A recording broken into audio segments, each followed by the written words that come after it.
శ్రీ మహాగణాధిపతయే నమః. అపార కరుణా సింధుం జ్ఞానదం శాంతరూపిణం శ్రీ చంద్రశేఖర గురుం ప్రణమామి ముదాన్వహం.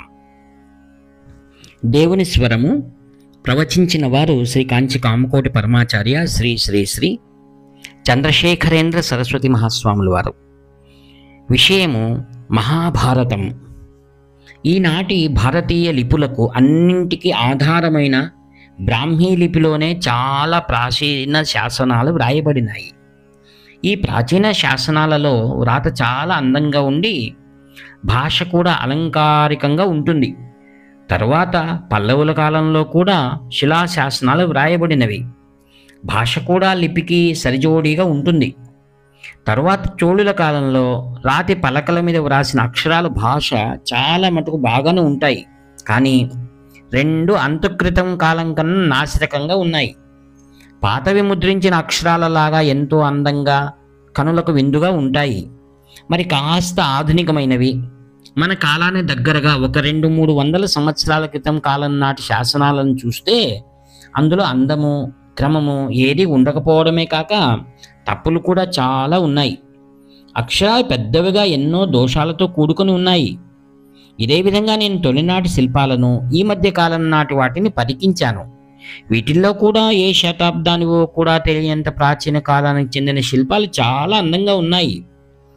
పల్లవ కాలపు శిల్పాలు బాగానే ఉన్నాయి. చోళకాలానికి చెందినవి మధ్యమంగా ఒక మాదిరిగా ఉన్నాయి. పోగా తరువాత కాలంలో నాణ్యత మరీ పడిపోతూ వచ్చింది. ఈ రోజులలో ఎవరైనా ఒక కొత్త శిల్పాన్ని చెక్కమని అంటే అది ఎట్లా ఉంటుంది? ప్రశ్న. కొత్త వాటిల్లో ఆ అందము లేదు, దైవత్వము లేదు.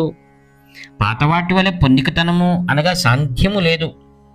ప్రాచీన కాలంలో ప్రజల గుణశీలత ఎట్లా ఉండేది? ప్రశ్న. అది కూడా శ్రేష్టంగానే ఉండేది. 2000 ఏళ్లకు పూర్వం భారతదేశానికి వచ్చిన మెగస్తనీస్ అంటాడు, భారతదేశంలో ఎవరికైనా ఏమైనా ఇద్దామన్నా చేతుల చాపి తీసుకునేవాళ్ళే ఎవరూ లేరు. ఆ దేశం జనులకు దొంగతనం అంటే ఏమిటో తెలియదు. వారు అబద్ధాలు ఆడరు. మంచి గుణం, శాంత స్వభావం, సన్మార్గంలోనే పోవటం తప్ప ఆనాటి జనులు తప్పుడు దారిల్లో ఎన్నడూ వెళ్ళలేరు కదా. వెళ్ళేవారే కాదు, అట్టి పరిస్థితులు ఇప్పుడు మారిపోయాయి. ఆ కాలం వారంతా బాగుండేవారు. వారి హృదయాలు ఎంత మంచివో ఆ పరిస్థితులే ఇప్పుడు కూడా ఉండవచ్చు కదా అని అనిపిస్తుంది. సాధారణంగా జీవనంలో సద్వర్తనం ఉన్నప్పుడు అటువంటి సత్ప్రవర్తన నుండి జనించే సౌందర్యం జీవితంలోని ప్రతి అంశంలో పొడచూపుతుంది. అందువల్లే పాతకాలంలో ప్రతిదీ శిల్పాలు, చేవురాలు, చిత్రకళ ఒక క్రమంతో కూడా అందంగా ఉండేది. ఆ కాలం నాటి ఉత్తమ స్థితి నుండి దిగి వచ్చిన తరువాత తరాల జనాలు ఎందుకు గుణశీక్షణతను పొందారు? ప్రశ్న. దాని వెనక తప్పక ఏదో కారణం ఉండే ఉంటుంది అని దీని గురించి ఆలోచించాను. మహాభారతాన్ని గుళ్ళలో తప్పక చదవాలి అని ఆ కాలంలో ఒక శాసనం ఉండేది. భారతాన్ని చదవటానికి మాత్రమే ఏర్పాటైన ధర్మాదాయాల గురించి చెప్పే శిలాశాసనాలు ఉన్నాయి. ఈ కాలంలో ఏ పెద్ద దేవాలయంలోనో భారతం చదవడం అనేది జరగటం లేదు. ఊర్లలో ఎక్కడో గ్రామదేవత గుళ్ళల్లో భారతాన్ని చదువుతున్నట్టు కనిపిస్తుంది. ఈనాటి కూడా ఊళ్ళలో జనాలు అట్టి గ్రామాలను కాపాడే గ్రామదేవత గుళ్ళకు వెళ్తూ ఉంటారు. అనేక మంది ప్రజలను సినిమా ఆకర్షిస్తున్న కాలంలో కూడా భారతాన్ని వినే మనుషులు ఉన్నారంటే గత కాలంలో వేరే ఏ ఇతర పొద్దుపోయే మార్గాలు లేని రోజుల్లో ఎట్లా ఉండేది అని ప్రశ్న. ఆ భారతంలో ఏముంది? ఓర్మికి రూపం దాల్చిన ధర్మపుత్రుడు ఉన్నాడు, సత్యప్రతిజ్ఞుడైన భీష్ముడు ఉన్నాడు, దానాల కర్ణుడు ఉన్నాడు, కుందార్దనానికి అర్జునుడు ఉన్నాడు.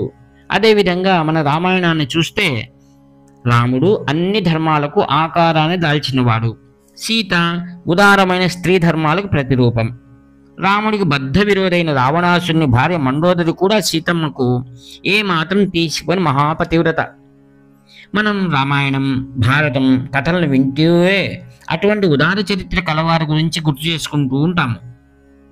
విద్యావంతులైనా కాకపోయినా ఆ కథలను తరచూ వింటూ ఉంటే ఆ ఉత్తమ కోటి జనులను మనం యథాతథంగా అనుసరించలేకపోయినా మనలకు మనమే ఈ విధంగా ప్రవర్తించుకోవాలని తెలుసుకుంటాం.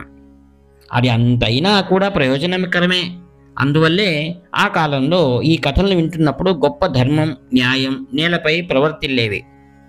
ఈ ధర్మం నీతుల మేళనమే సంస్కృతిని ఏర్పాటు చేస్తుంది. సంస్కృతిని మార్చేసే, నాశనం చేసే ఏర్పాట్లు ఇప్పుడు చాలానే వచ్చాయి. ఆ కాలంలో ప్రవర్తనా పద్ధతిని తిరిగి ప్రారంభించడం చాలా కష్టమే అయినా కొంచెమైనా ప్రయత్నాన్ని చేయాలి. మనం మంచిని చేస్తూ ఉంటే ఈశ్వరుడు కూడా మనకు చేయూతనిస్తాడు. మనకు చేతులు, పాదాలు, కళ్ళు, విషయాలను పర్యాలించుకోవడానికి మనకు బుద్ధిని ప్రసాదించిన ఈశ్వరుడే. ఈ శక్తి, బుద్ధి ఉండంగానే పరిస్థితులను చక్కదిద్దుకోవడానికి మంచి పనులను చేయాలి. ఎన్నో రకాల ప్రమాదాలు మనకు పొంచి ఉన్నాయి.